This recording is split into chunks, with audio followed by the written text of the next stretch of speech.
Цэрэн цаг нэвтрүүлгийн энэ удаагийн дугаар үзэгч та бүхэнд хүрэх гэж байна. Тэгэхээр манай өнөөдрийн дугаарт Дархуул аймгийн засаг дарга Насанбат оролцож байна. Ингээд танд өнөөдрийн мэндийг хүргэе. За баярлалаа.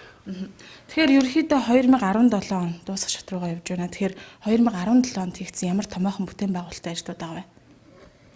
За тэгэхээр бид 2017 онд Дархан хотынхоо эдийн засаг нийгмийг хөгжүүлэх, за иргэдээ ая тухтай орчинд ажиллаж амьдрах нөхцөл болцоог хангах, за мөн одоо олон үе шаттай хэрэгжиж байгаа томоохон эрүүл Дархан хөтөлбөрөө үргэлжлүүлж ажиллалаа.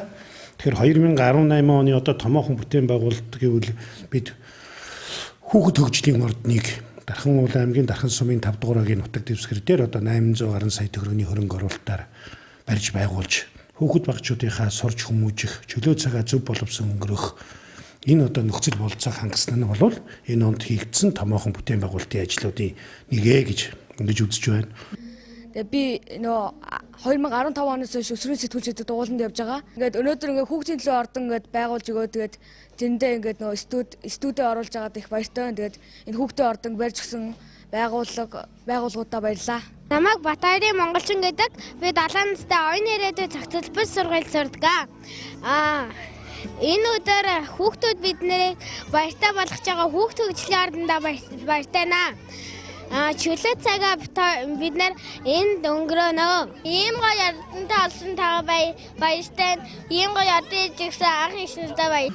Мөн түнчлэн энэ одоо боловсролын салбар дотроо Монголын уламжлалт одоо буддын шашны дунд сургуулийг хувийн хвшлийнхэн болон аймаг орон нутгийн төсвийн хөрөнгө оруулалттайгаар хамтарч одоо бүсийн хэмжээний ийм дунд сургуулийг бий болголоо. Ингэснээрээ одоо Монголын уламжлалт буддын шашныг одоо сурах орчин, за мөн одоо энэ сургалтанд сурж байгаа хүүхдүүдийн амьдрах орчны татвар байртай ингэж шийдэж өгсөн нь бол боловсролын салбарыг бас нэг томоохон хөрөнгө оруулалт болсон гэж ингэж үзэж байна.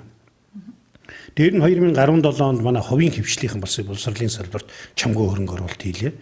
Энэ бол одоо өс гэрээдүүд цэцэрлэг Дархан уул аймгийн 13 дугаагийн нутаг дэвсгэр дээр өөрсдийн одоо хөрөнгө оруулалтаар 800-900 орчим сая төгрөгөөр анх удаа 150 хүүхдийн цэцэрлэгийн стандартын барилгыг барьж ажиллуулсан нь энэ оны одоо хувийн хвшлийнхнаас боловсролын салбарт оруулсан том бүтээн байгуулалт болсон. Энийг одоо цаашид бид орон нутгийн зүгээс дэмжиж байна. Манайх 9 дугаар багт туршин суудаг. Тэгээд одоо 2016 онд манайх 3 их хүүхэдтэй болсон. Тэгээд ой өрөнгөтл нэхрийн нөгөө их хүүхдэд цэцэрлэгийн анги судлааж юусоо олдоогүй. Тэгээд жаргалсрын ихчтэй яриад охис хүрээдүүд цэцэрлэгт хүүхдүүдэд өгөөд тэгээ ер нь их хүүхдүүдэд анги нээвэл яасан бэ гэсэн санаачлаг авах тавьсан байхгүй юу. Тэгээд жаргалсрын ихч аюун нааштай хүлээж авсан. Төлбөрийн хувьд ч гэсэн аюун сайн хөнгөлт үзүүлсэн. Тэгээд ингээд Дархан аймгийн ихрүүдийн групптэй зар оруулаад, Дархан зар оруулаад нийтдээ 15-20 хүүхдийн ангид үргэлт хийлгээд их хүүхдүүдийн анги нээлгэсэн маа. Тэгээд энэ санаачлал маань дэмжиж их хүүхдүүдийн анги нээж, их хүүхдийн минь цэцэрлэгтээ хүлээж авч байгаа жаргалсрын ихчтэй төлөөсөх баярлж байна. Цааш тань ажил амьдрал өндрөөс амжилтсан өрөөё.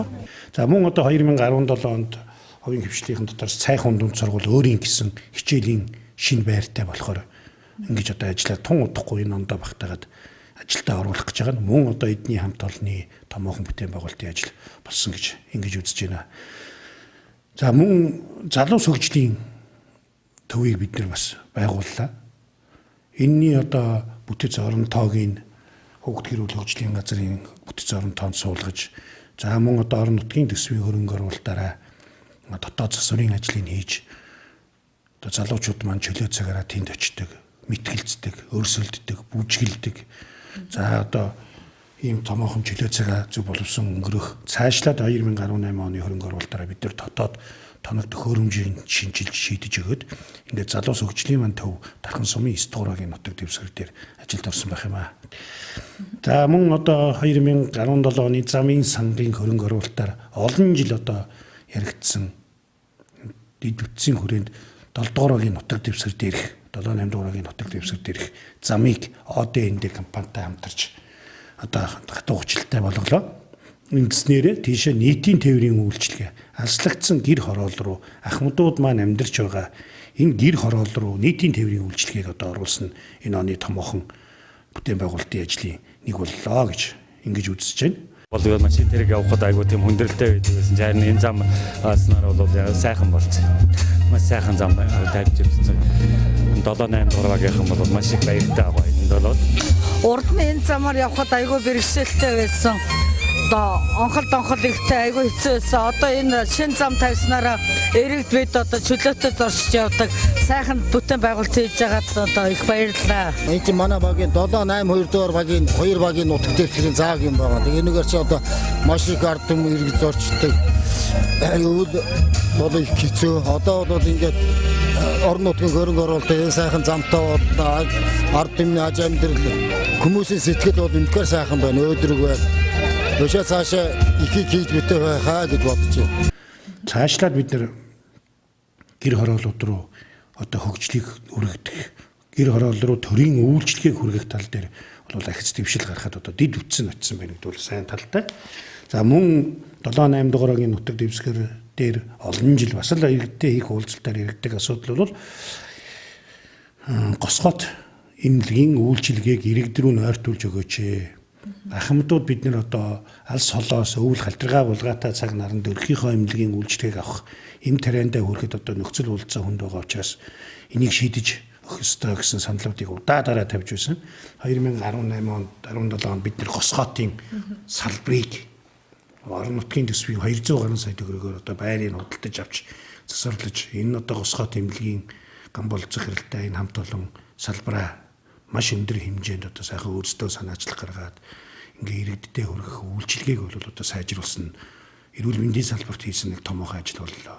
Манай өргөн эрүүл мэндийн төвийн салбар амбалтаар бас нэгдэж байна. За ер нь бол энэ хамгийн гол нь одоо тухайн үйлчлүүлж байгаа 7-8 дугаар багийн иргэдийн одоо төв дундаа өргөн эрүүл мэндийн төвийн нийлж байршиж байгаад бас онцлог байна. Өргөн эрүүл мэндийн төвийн үйлчлэгээ бол ард иргэдийнхаа яг дунд бас байх ёстой. Тэгэхээр зэрэг одоо үнэхээр сүүлийн одоо 3-4 жилд энэ багийн иргэдийн гол гаргаж ирсэн хүсэлт бол ард иргэдийнхаа дунд ирж байршуулж өгөөч гэдэг хүсэлтийг бол удаа дараагийн одоо иргэдтэй уулзах уулзалтан дээр яригдж байсан. Энэ асуудлыг аймаг орон нутаг бас бодлогоор дэмжиж барилга байшингийн асуудлыг шийдвэрлэж өгч байгаа явдал бас маш их талархалтай байна. Мэдээж тусламж үйлчилгээг сайжруулж ахмад насны хөгжлийн бэрхшээлтэй иргэд хүүхдүүд эрүүл мэндийн тусламж үйлчилгээ авах орчин нөхцөл нь бас бүрдэж байна. Мөн бид нэр 15 дугаар өг дээр байрны өргөтгөл хийж тэнд байгаа одоо өрхийн эмнэлгийн үйлдвэр, өрхийн одоо эмнэлгийн үйлчилгээг иргэдэд нь өшөө хүртээмжтэй хүргэх, өшөө тоногдох хөрөмжүүдийг нь сайжруулж, ая тухтай орчныг нь бий болгох тал дээр орон нутгаас одоо 40 гаруй сая төгрөг дархан сумын төсөв болон аймгийн төсвөөс ингээд 40 гаруй сая төгрөгөөр бүтээн байгуулалтыг их хийж дэмжиж ингэж ажиллалаа. Энэ бол сайхан өргөтгсөн байна. Хуучин ч одоо цаанаад нэг жижиг нэг төгрөгөөс одоо үйлчлэгийн сайхан болохоор болно. Ер нь сайхан болох байх гэж бодож байна. Тий 15 дугаар багийн эмнэлгийн үед ажиллагаа бол явуулахад бас их төвөгтэй л дээ. Энд чи 10 мянган хүн амтай том баг. Тэгээд энэ аймаг сум гарсан аймгийн төлөөлөгч нар өнөөдөр 20 сая төгрөгийн хөрөнгө оруулалт хийж энэ эмнэлгийг тамсгаж агаад 15 дугаар агийн иргэд бид бол баяртай байна. Тэгээ одоо ингэж томсгосноос одоо хүмүүстэй хүрх үйлчилгээ улам чанарч бахаа л гэж би бодож байна да. За нэг томоохон төсөл бол засаг даргын мөрийн хөтөлбөрийн үйл ажиллагааны мөрийн хөтөлбөр туссан цахим эмнэлэг төсөл хөтөлбөрөөр дээр бид бол бас энэ онд томоохон ажлыг хийж хэрэгжүүллээ. Энэ маань одоо сая болсон засгийн газрын мөрөгдсөн хуралдаан дээр одоо туршлага болж бусад аймагуудыг одоо бас хэрэгжүүлэх энэ тал дээр эрүүл мэндийн яамнаас өшөө орон нутгууд руу өшөө одоо анхаарал тавих, дархны энэ хийсэн ажил дээр өшөө улсын төсвөөс бас дэмжлэг үзүүлэх замаар цаашид өшөө төгс болгохоор одоо ийм үүрэг даалгавруудад бусад аймагуудад өгөгдсөн. Бид энэ одоо захин нэмлэг төслийг хэрэгжүүлэхэд 65 орчим сая төгрөгийн 2 үр шаттай ажил хийлээ. Ингэснээрээ хүлээлт чирэгдэл байхгүй боллоо. Нэгдсэн эмнэлэг маань шилийн эмнэлэг төслийн хүрээнд нээлтийн үйл ажиллагаа хийлээ. За энэ нээлтийн үйл ажиллагаа нь 2 үр шаттай явагдаж байгаа. Нэгдүгээр нь бол нэг амбалтоор сэхэн эрчим дэмжлэгээ төрөх дасгуу тагалгааны гисгүүд юм бэл одоо ил тод ойлгох тэднэрийнхээ үйл ажиллагааг одоо ард түмэнд одоо нээлттэй байлгах энэ чиглэл рүүгээ хандсан байгаа. За хоёр дахь хэсэг нь бол төрийн тусламжийн хэсэг байгаа. Эхний ээлжийн 26 сая төгрөгийн одоо амбулаторийнхаа хэсгүүд, мэслийнхаа хэсгүүдийн имийг өнөөдөр бүрэн хийж дуусгаж хүлээн авлаа. За энд бол хүмбэл одоо ойчур дугаараа бол эмнэлэг дээр ирэх шаардлагагүйгээр шууд интернет орчинтой л бол хаанаас ч гэсэн номер дугаараа аваад за эмчтэр хүссэн цаг дээрээ ирээд үзүүлэх тийм боломжийг бүрдүүлж байгаа. За интернет орчингүй үед бол яах вэ гэх юм бол бид нар 2 шогомтой утас ажиллуулж байгаа. 7037 1103 гэсэн утас ажиллуулж байгаа. Энэ утсаараа бол одоо номер дугаараа одоо авч болно. Мөн одоо цаг ашиглалт сайжирлаа, эмнэлгийн байгууллагын цаг ашиглал сайжирлаа, мөн парк ашиглалт сайжирна. Дуудлагын үйлчилгээ цаг нартай очдог, маргаан гардаг. Дуудлагын үйлчилгээ авсан цагаас хойш удаж ирсээс болоод хүний аим эрсдсэн зэрэг ийм гомдол чирэгдлүүд гарч ирсэн бол одоо бид болвол яг энэ GPS тавьж снараа хэдэн минутанд дуудлага ирсэн, хэдэн минутанд очив, хаагур явсан гэдэг нь бол одоо төв оператор дээр харагдаж идэг. Ийм одоо хэлбэр рүү шилжүүллээ. За энэ бол одоо эрүүл мэндийн салбарын хувьд бас нэг томоохон хөрөнгө оруулалт болсон гэж ингэж үзэж байна. Мөн бид нэр манай эрүүл мэндийн салбарынхнаас ярьдаг энэ эрүүл илэг хөтөлбөрийн хүрээнд орон нутгийн төсвийн хөрөнгө оруулалтаар бид 4D одоо эхо аппаратыг авч өгч эрүүл мэндийн салбарын хөрөнгө оруулалтыг хийлээ. За тэгээд дараагийн нэг томоохон асуудал бол энэ онд бидний хийж хэрэгжүүлсэн нэг томоохон ажил бол бид иргэдээ сонссон. Иргэдийг сонсдог байсан. Энэ удаа иргэдийнхэн оролцоог одоо хангаж ажилласан. Сумын аймгийнхаа иргэдийн төлөөлөгчдийн хурлын хуралдаанаар одоо 300 орчим сая төгрөгийн төслийн хөтөлбөрийн санхүүжүүлэх юм одоо эрх аваад өнөөдөр иргэн таныг сонсч ирсэн бол өнөөдөр иргэн тантай бид 2017 онд хамтарч ажиллалаа. Ахмадууд маань маш их идэвхтэй оролцлоо. Хүүхэд залуучууд маань идэвхтэй оролцлоо. Багийн маань иргэд өөрсдийнхөө ая тухтай орчноо бүрдүүлэхийн тулд төслөө хийгээд гудамжаа гэрэлтэй болголоо. Иргэд өөрсдөө оролцлоо.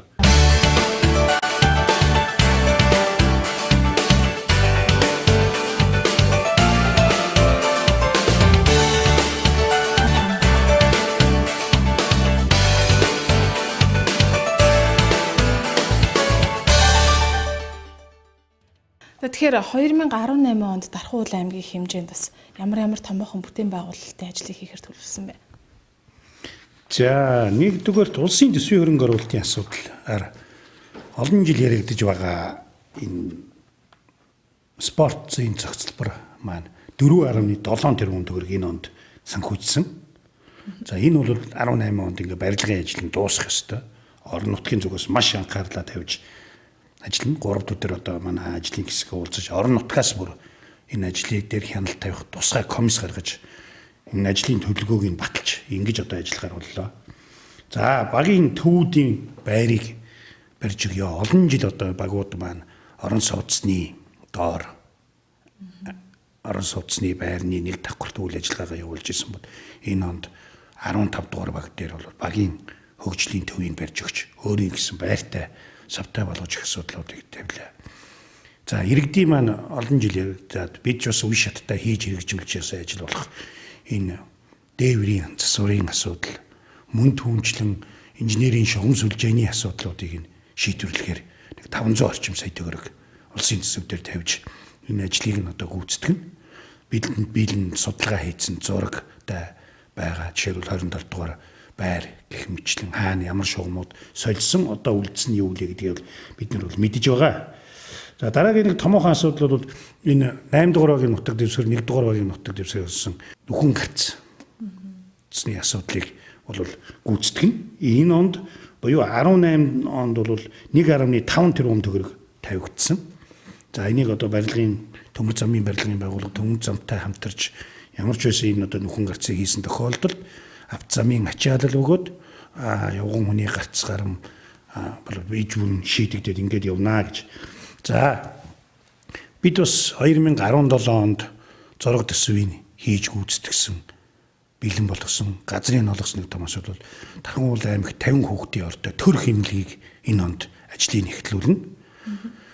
нийтдээ нэг 5.4 тэрбум төгрөгийн хөрөнгө оруулалттай иж өрн барилга байх хэвээр. Энэ жил 3 тэрбум төгрөгөөр нь бол одоо барилгын эхлүүлж барилгын ажлыг нь бол дуусгахаар ингэж улсын төсөв туссан. Энэ бол одоо хүүхдийн эмнэлэг байгаагийн цаад талд нь бид газрын аваа техникийн холболт бүх юм хийгээ бэлтгэсэн учраас энэ томоохон ажил бол улсын төсөв дээр суусан. Энэ ажил бол эхэлж явнаа. За Монголын одоо малын удмын сангийн ажил олон жил бас энэ баригдаад дутуу хагас байсан бол энийг 2018 онд санхүүжилтийг хийлгэж үлдсэн одоо санхүүжилтүүдийг бүгдийг хийж ингэж дуусгах ажилд нь оруулах ёстой байгаа. Мөн одоо 23 дугаар цэцэрлэгийн гашаан дотор шинээр 150 хүүхдийн нэг загварын зураг бүхий цэцэрлэгийг барьж ашиглалтанд оруулна. За нийгмийн даатгалын барилгыг одоо бидний зүгээс бол одоо хөөцөлдөд явсан бол одоо ингээ улсын их хурал дээр ороод асуудал шийдэгдэх юм бол манай аймаг руу шилжиж ирсэн тохиолдол бид нар энийг одоо хийж хэрэгжүүлэх ажил байгаа. За нийтдээ бол нэг ингээд бүгдийн ингээ харах юм бол 21 орчим тэрбум төгрөгийн улсын төсвийн хөрөнгө оруулалттай ажил Дархан уул аймагт хийгдэнэ. За орон нутагт бол нэг 4.6 тэрбум төгрөгийн ажил хийгдэнэ. За орон нутгийн зам асуудал дээр бол бид өнөөдөр шинээр хийх хөрөнгө оруулалт бол олон жил яригдсан бас мэрэгжлийн хяналтын газраас дүгнэлт нь гарцсан Дархан сумын 6 5 дугаар багийн нутаг дэвсгэрт 1960-аас 69 оны хооронд баригдсан одоо хуучин модон байшингуудыг чөлөөлж энд одоо шинэ орон сууц барьж дахин төлөвлөлтийн асуудлуудыг шийдвэрлэнэ. Энд тодорхой хэмжээний бид нэр бас хөрөнгө оруулалтыг тавьж байна. Энэ бол одоо 2.5 тэрбум төгрөгөнд бид нэр одоо 50 айлын 60 айлын орон сууц барих ийм ажлыг зохион байгуулахаар бэлтгэл ажлуудыг хангаад зураг төсвийн зурулах тендерийг шалгаруулад ингээд одоо явж байгаа. За дээр нь миний Монгол цэцэрлэгт хүрээлэн дотор үндсэндээ бид бол нэг 2.3 тэрбум төгрөгийн хөрөнгө оруулалттай. Энэ ондоо нэг 1.2 тэрбум-аас 1.5 тэрбум төгрөгийн орчмоор 10 га газарт хүүхэд залуучуудын соёл амралтын зохицолборыг барьж байгуулах. Бид энэ ажлыг хийж хэрэгжүүлэхээр урд нь холбогдох бүгд амир хятад улсын бөгөөд Улаанбаатар хотын за сая энэ зам Манжуурын гих мэтлэн юм хүүхэд амралтын чиглэл зохицолборыг бас үзэж туршлага судалж ингэж ирсэн. За ингээд нэг 10 га газарт бол одоогийн байгаа 49 га газараас 10 га газар дээр нь бол одоо ийм зохицолбороо барьж хэрэгжүүлье гэдэг ийм томоохон ажлыг эхлүүлнэ. Хүүхэд багчууд энэ бол олон жил одоо яригдж байгаа асуудал. Одоогийн манай байгаа тоглоомнууд бол энэ тэнд ганц нэг тэг одоо ажиллагаас ажил. Энийг бол байнгын ажиллагаатай орон нутгийн өмчлөлийн ийм томоохон зохицолбор болгож энийг ажил. За мөн Улаанбаатар хотын туршлага байна. Манай залуучууд бас их хүсэж байгаа. Энэ гэрэлтэй гудамжийг бид нэр хотын туршлагыг бас судалж үзлээ. Залуучуудад хүлээлт байна. Яагаад манай Дарханд одоо нэг юм байж болохгүй гэдэг асуудлуудыг одоо иргэдтэй их уулзалтаар тавьж исэн. Тийм учраас бид энэ дээр нэг ихний ээлжинд үйлчлэгээний төвөөс хуучин үйлчлэгээний төвөөс Эрдэнэс Плазагаас Намингийн уулзар хүртэлх 13 дуурайгийн нутаг дэвсгэр дээр 200 орчим сая төгрөгийн ажил хийж үзье гэж. За тэгээд энийг сайжруулад ингээд тэнд залуучууд цугулдаг, тэнд залуучууд одоо бүжгэлдэг, дуулдаг тийм ээ. Ийм одоо төвлөрлийг бий болгоё гэж ингэж харж байгаа. За тэгээд мэдээж бидний хувьд бол нийтийн орон сууцны басаад дээвэр засвар гээд иргэдийнхаа одоо идухтай орчныг нөхцөлийг бүрдүүлэх тал руу бас тодорхой хэмжээний хөрөнгө мөнгнүүдийг тавьж өгн улсын төсөв дээрч тавина, орон нутгийн төсөвчл дээрч тавина гэж ингэж харж байна. За түрүүн улс ахмадд энэ жилдээ холбоотой нэг ярьсан ба энэ төр хамгаалах байр гэдэг ямыг бол энэ онд хийж хэрэгжүүлж энэ одоо хүний эрхийг ханганаа тий. Өнөөдөр энэ ахмадууд чинь гэр бүлтэй одоо эмэгтэйчүүд гэр бүлийн хүчирхийлэлд орж байгаа хүүхдүүд хаягн тогтоогдоогүй одоо хүүхдүүд эдрийг бид нар чинь цагдаагийн байгууллага маань даатгалж хамгаалах сав байхгүйгээс бол маш хүнд нөхцөлд байдаг. Энэ асуудлуудыг одоо Дархан уул аймгийн хэмжээнд шийдэж ингэж байр савтай болгож за үүнийг одоо хэрэгжүүлнэ гэж ингэж одоо тооцож байна. Ингээд үндсэндээ манай аймаг бол нэг 4.6 тэрбум төгрөгийн ийм ажлуудыг хийгдэнэ гэж бодож байгаа. Дээр нь замын сангийн хөрөнгө оруулалтаараа энэ жил ОДН компани хийж гүйцэтгсэн замыг цаашаа сунгаад 6 дугаар багийн эцэс дээр ногоон зойрны орчимд эцсийн бодол хийгээд ингээд нийтийн тээврийн үйлчлэгийг бүр эцтулаад дахиж тийшээ одоо хөрөнгө оруулалтгүйгээр нэг талаа мохорлж авна 500 гаруй сая төгрөгийн хөрөнгө оруулалт. Үгүй манай замын сан цугладгийг за төсөвт ажил нь бол 600 гаруй сая төгрөг үржилсэн байдлаар гарч байна. Энэ асуудлуудыг бас шийдвэрлэхээр болцсон байгаа. Улсын төсвийн хөрөнгө оруулалтын дээр одоо манай нэг томоохон шинээр хийгдэх бас ажил бол энэ 6-7 дугаар багийн нутаг дэвсгэрлүү дулаан цэвэр ус бохирын шугамуудын ажлыг энэ оноос эхэлж хийнэ. Энэ онд 600 сая төгрөг тавьсан. Бид холбогдох зураг төсөв нь бол 13 онд хийгдсэн зураг. Тэгээ энэ одоо хугацаанд компани зураг хийсэн компани удирдлагуудыг дуудаж уулзаж ихний ээлжинд 1-р контрийн зургийг салгаж байна. Ингээд энэ жил 600 сая төгрөгөөр ажлыг эхлүүлнэ. За энэ ажил эхэлснээрээ 6-7 дугаар багийн иргэд маань цэвэр одоо нөгөө нэгдсэн халаалт руу нэгдсэн ус, зөөврийн усгүй болох тийм ээ. Нэгдсэн халаалтай болох гашаанда ая тухтай амьдрах нөгөө утаагүй дархан төсөл хөтөлбөр маань энэ маань хүрээнд нэлээд томоохон цаг үе олсон яг хүндээ хүрсэн ийм томоохон бүтээл байгуулалтын ажлуудыг хийнэ гэж ингэж үзэж байна. За дараагийн нэг том асуудал бол юу гэдэг? Орон нутгийн хөгжлийн сангийн хөрөнгө оруулалт. Харин бол бид шинэ ихээсээ илүү хуучин нэлээ ажлуудаа гүйцэе. Тэгэхдээ нийтдээ бид нэр одоо дархан сумын 7 баг дээр 90 орчим сая төгрөгөөр 125 автомашины зогсоолыг хийхээр ингэж одоо бэлж төлөвлөж иргэдийн хуралдаа оруулах гэж байгаа. Мөн одоо дархан сумын дархан өртөөний хойно нийтийн үйлчлэгээний зориулалттай нийтийн одоо ажлын байр тийм ээ. Би болохоор 160 сая төгрөгийн ажлыг зохион байгуул. Энэ онд хийчихье гэсэн бол төсөв хөрөнгө мөнгө хүрээгүй. Хавар одоо маш яралтай эхлүүлээд нэг давхар байсныг 2 давхар болгоод бүр 100 ажлын байр бий болгоё. Нэгэн хөрөнгө мөнгө зараад хийж байгаа юм чинь газар талбайгаа тохирцсон одоо зургийн ажил нь хийгдэж байна. Ингэсэн тохиолдолд одоо манай нөгөө гар дээрээс 8 хийгчд энэ төмөр замаар зорчиж ирээд нөгөө сүү мах зардаг энэ иргэд маань бол тусгай байранд ороод хяналттай байранд ороод ингээд одоо ажиллах нөхцөлийн бүрэлдэхүүн дулаан байранд даарч хөрөхгүйгээр тийм ээ бүтэн өдрийн үйлчлэгээ явуулцдаг. Тэгээд одоо түрээсийн мөнгө нэг бага шиг төлөөд ингээд ариун цэврийн талаасаа ч гэсэн хот бол холбогдох хэмжээг авна. За хогийн савнуудыг шинээр хийж байршуулах ажлуудыг одоо энэ чингэлгээр хийсэн хогийн сав 2017 онд хийсэн иргэд бөгөөд багийн дарга нар бол сайшаалт ер нь бол бүх үйлчлэгээ авахд их зүйтэй байна гэсэн. Ингээ бид нэг 45.5 сая төгрөгөөр нийтдээ нэг 17 ширхэг чимгэлгүүдийг хийж энэ байрны ороолууд дундаараа дахиж нэмэгдүүлье гэж ингэж одоо ажилла төлөвлөсөн. За энэ ажлууд бол хийгдэнэ. За шинээр бол одоо хийгдэх ажлууд бол ийм ажил. За худалдаа авалт төлөвлөлөд ахмадууд руугаа унаа машины асуудал, за хотын хог тээврийн асуудлуудыг шийдвэрлэх үүднээс яг зориултын 2 автомашин авч нийт аж ахуйн үйлчилгээний баг шинжилтийг нэмэгдүүлнэ гэсэн ийм одоо ажлуудыг аймаг хийн. За би түрүүн ярилцлагантаа хэлсэн. Доктортой амжиргаа 3 төсөлд манай Дархан уул аймгийн 4 сум дөрвөлээ орсон байна. Тэдний санхүүжилт гэж бас сумдууд дээр маань шууд сумны захиран зарцуулах эрх үгийн санхүүжилтүүдийг сумдууд маань бас аваад хийнэ. Тэгэхээр Дархан уул аймгийн Дархан сум бол энэ мөнгөөрөө бол мөн одоо аймагтаа ярьж тохирснороо энэ басаадны асуудлуудыг шийдвэрлэе гэж байгаа. Өөрсөн тулгамж байгаа багууд дээр байгаа асуудлуудаа бол иргэдийн нийтийн хурлаас нь гарсан, төлөөлөгчөөс нь гарсан, багийн засаг даргаас нь гарсан саналуудыг нь бол баг болгон дээр нь хуваарлах замаар тулгамж байгаа асуудлуудыг шийдвэрлээд явна. Аймаг бол томоохон хөрөнгө оруулалтуудыг улсын төсвийн болоод аймгийн төсвөөр бол энэ дээрх ажлуудыг хийж гүйцэтгэхээр ингэ төлөвлөж байна.